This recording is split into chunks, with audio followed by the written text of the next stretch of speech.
kişinin niyeti amelinden hayırlıdır. Lakin bizim niyetimiz, eğer Cenab-ı Allah bizi bu yeryüzünde ebedi yaşatacak olsa, biz ebedi Cenab-ı Allah'ın kulluğuna niyet etmişiz. İşte bu niyettir ki bize güç verir. Ve niyet eden kimse Allah rızası için ben bu işi yapmaya niyet ettiğim anında Cenab-ı Allah o kimseye öyle bir satvet ve kuvvet ve kudret verir ki yeryüzündeki bütün insanların sayısınca şeytan gelse onların karşısına o kimseyi döndüremez. Niyette olan kuvvete bak sen. Niyet ettim Allah rızası için şunu yapmaya, bu orucu tutmaya, bu namazı kılmaya, şu abdesti almaya, şu guslü etmeye, şunu etmeye diyerekten Allah rızalığı için kul ağzını açıp da niyet eyledi mi, niyet bağladı mı, muhakkak Cenab-ı Hak'tan ona bir imdat yetişir, inayet yetişir ki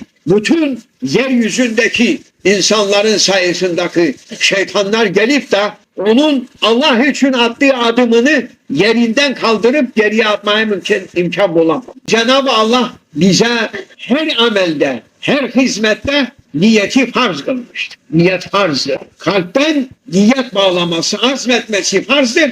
Niyet sünnettir dediğimiz dinimizin söylemesidir. Niyet ettiğim Allah rızası için abdest almaya, oruç tutmaya demek sünnettir de kalbin o fiilin üzerinde bağlanıp durması o farzdır. Niyetsiz amel sahih değil, makbul değil.